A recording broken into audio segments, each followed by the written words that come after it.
Hey everybody, welcome to the press. Welcome to the second show of our week. We're going to talk about the model for the Genesis Scottish Open, and then we'll talk about some horses for courses. Hint, there aren't many.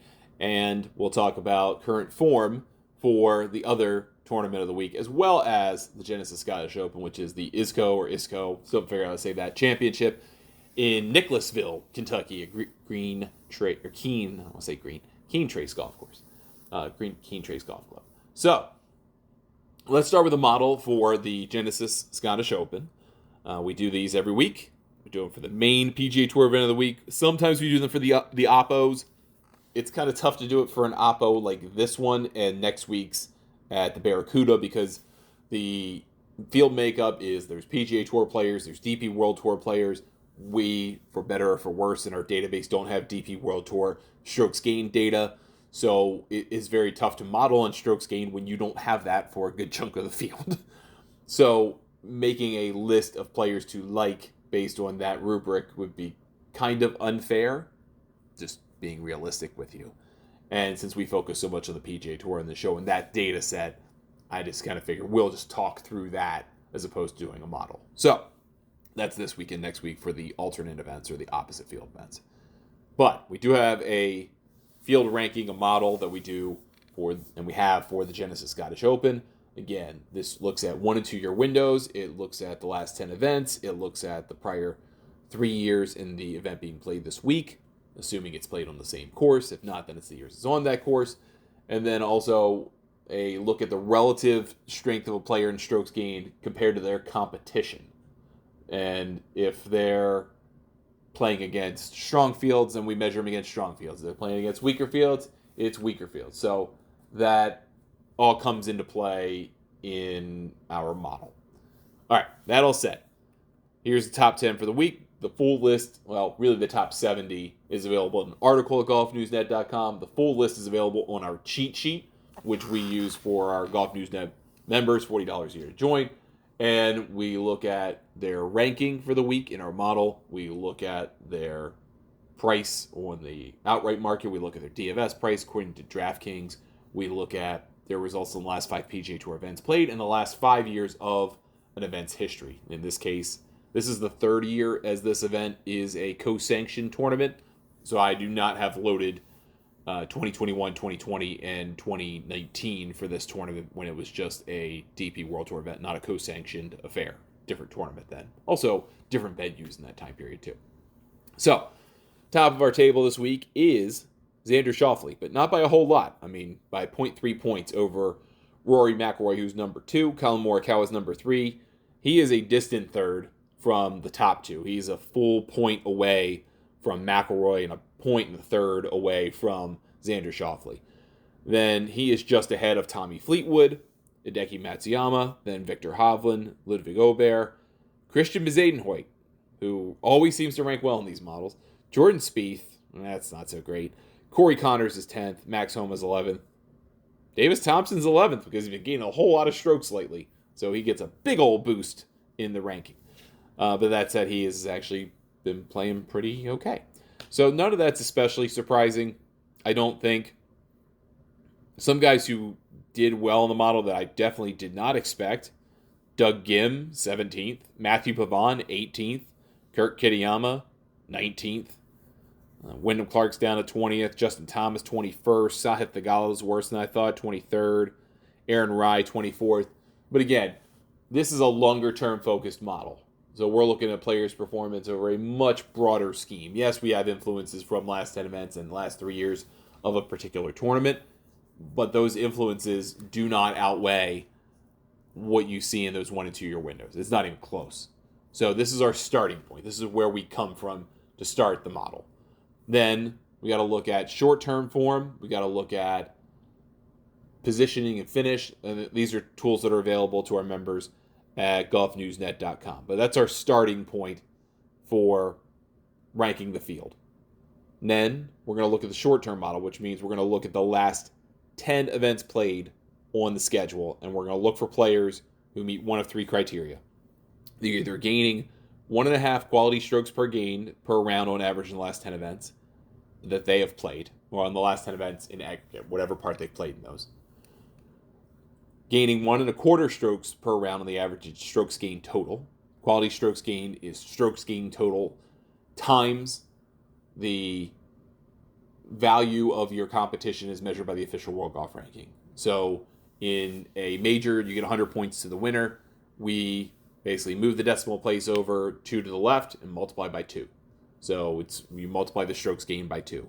In an event where 50 points goes to the winner, that's your standard event, right? That's what you would consider a 1. The strokes gained is times 1.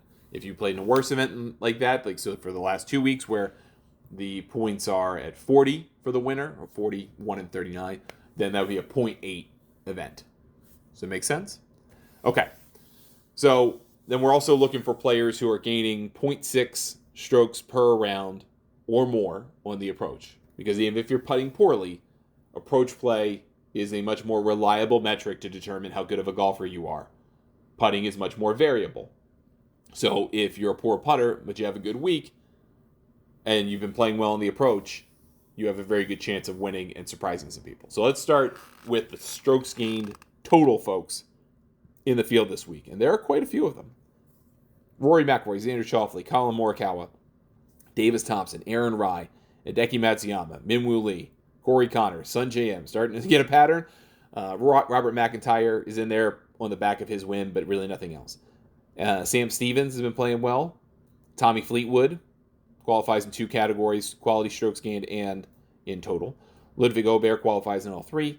Victor Hovland qualifies in all 3. Keith Mitchell in 2 of the 3. Andrew Novak in just the strokes gained in the aggregate has been putting very, very well recently. In terms of quality strokes gained, all of those people I listed fit that criteria except Sam Stevens, who's been doing his dirty work in lousy fields. Keith Mitchell, same thing, and Andrew Novak, same thing. Guy who is just short. There are several players who are just short of the metric you want in terms of the total strokes gained, the strokes gained OG versus QSG. There are some players who have been killing against good fields rather. Christian Bezuidenhout, which is why he's partially ranked so high. Tom Kim, Jordan Smith, who's been playing great anywhere I can see him play. Tom McKibben has been playing great golf. Tom Dietrich. So I mentioned Tom McKibben yesterday. I think I mentioned Jordan Smith, but I know I definitely mentioned Tom McKibben as a guy to like this week. I very, very much like him. The only problem is his approach play is just erratic. It can be very erratic. He gains on the tee. Good hitter, good strong hitter. He's a good putter. And leaves the approach game, kind of leaves a little something to be desired, I suppose. Now, in terms of approach play, your best approach players out of those last 10 events played. Let's look at Xander Schauffele, Corey Connors, Victor Hovland, Keith Mitchell, Rory McIlroy, Bryce Garnett, believe it or not, Tom Hoagie, who has been doing everything just about right, except around the greens. He's horrible at chipping. Jordan Smith, Francesco Molinari, Sepp Straka, been playing well on the approach play. Not so great on the putting, not so great on the chipping. Ludwig, Aaron Rai, Nikolai Højgaard, Ben Griffin, somebody I mentioned, been playing well on the approach. Not a great gainer on the drive, but hey, that's who he is. Seamus Power and Sebastian Soderberg. That's that group. So you see a lot of crossover there with our short-term list and the long-term list.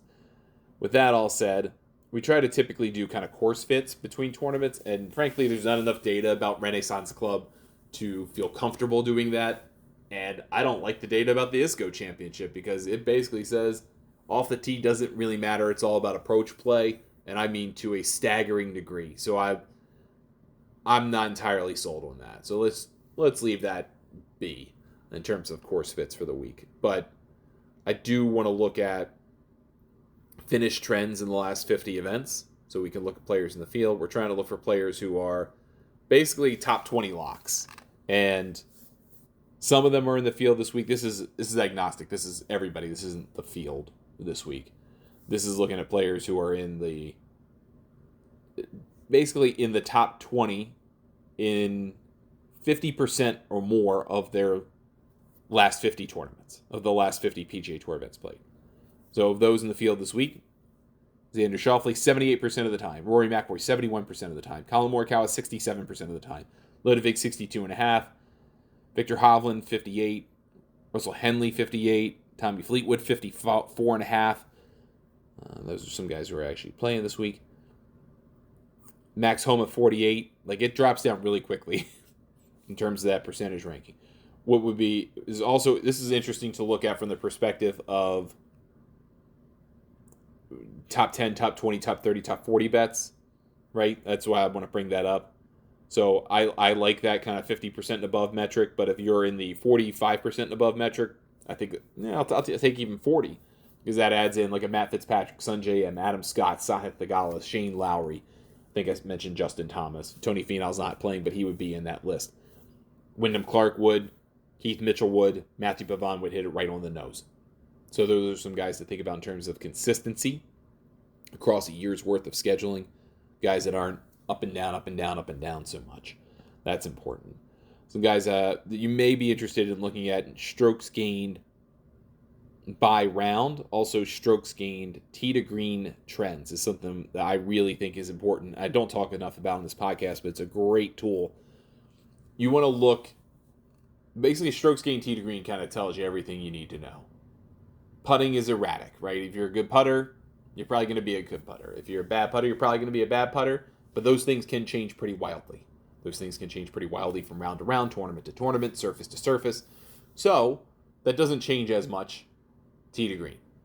But sometimes there are big variations. You want to look at players who are playing above, significantly above, what their average over the last 50 events played on the PGA Tour versus the last 10 events played. So, for example, Keith Mitchell, strokes gained tee to green per round, 1.645 in the last 10 events played. Over the last 50, though, 0.352. So he's gaining significantly better per round in the last 10 events played tee to green. Same thing with Matt Wallace. I'm going to give you some guys that are above 0.5 strokes per round, strokes to the good in the last 10 events versus the last 50 events. Rory McIlroy, Davis Thompson, Xander Schauffele, Seamus Power, Sungjae M, Bryce Garnett, Corey Connors, Colin Morikawa by a significant margin, even though he does all of his damage tee to green. Christian Bezuidenhout, Eric Van Rooyen, Sepp Straka by a significant margin. Alexander Bjork by a significant margin, which is kind of interesting. He should be playing better. Kevin Yu, Tommy Fleetwood, Justin Thomas, Ludwig, Tom Kim rounds out that list. So some guys to consider. Ben Griffin been playing better. Some guys to consider in that regard. Also want to look at, and I don't think we talked about this yet, we're trying to look at current form players.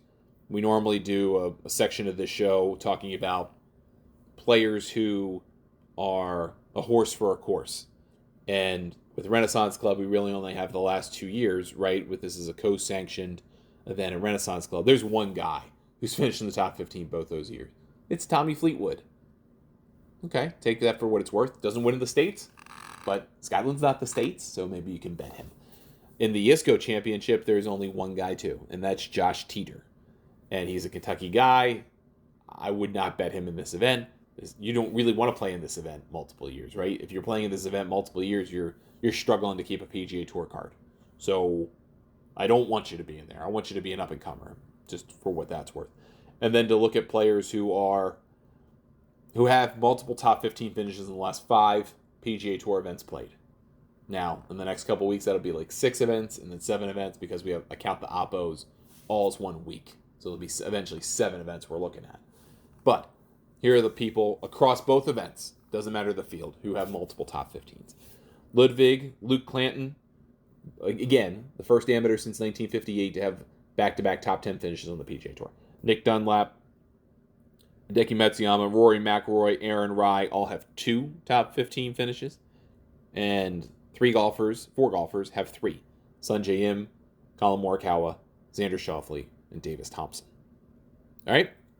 So that's a pretty good list of folks to connect with here for the week.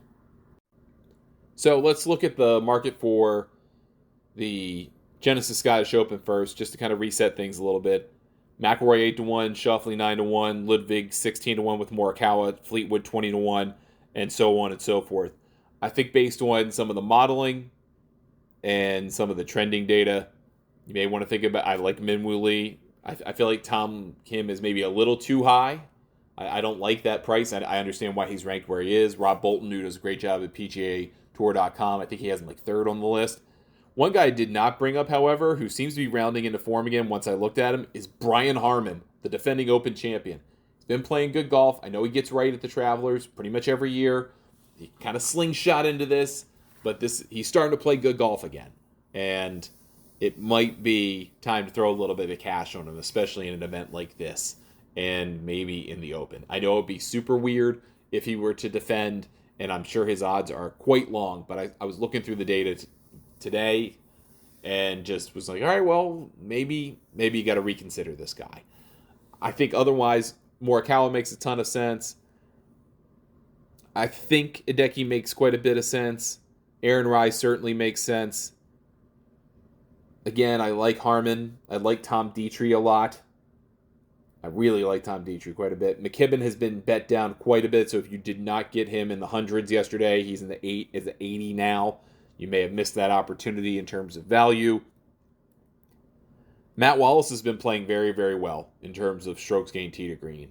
I think he's worth a consideration. Ewan Ferguson certainly is. He just won the DP World Tour at 110 to 1. Seamus Power is kind of interesting at 150 to 1. And as I mentioned yesterday, Bernd Wiesberger is just kind of hanging in there at that 110, 120 number. I think he was 130, now he's 120. So a little bit of change there. And then Ben Griffin's probably an interesting long shot.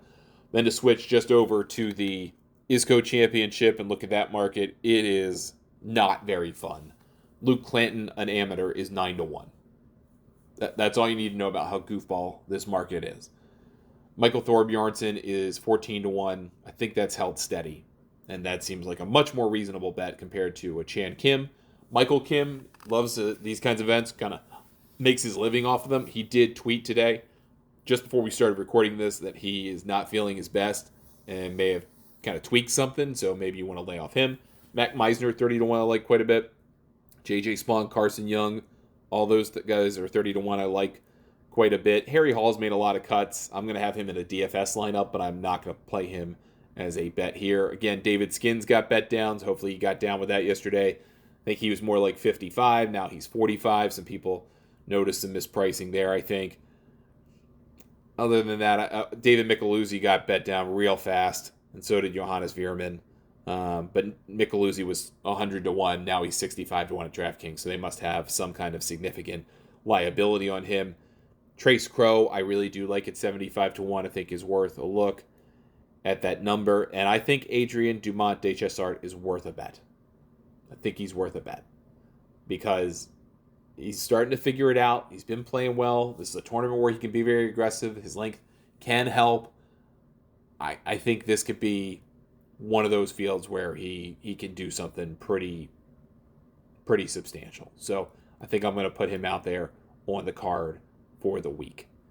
Other than that, I really don't like a whole lot about this tournament. So if you caught some of those values earlier, I would get on Skins quickly at that 45 to 1 number because once it's below 40, it's not worth it. Micheluzzi, you probably don't want to get on now at 65. I don't think that value is good enough.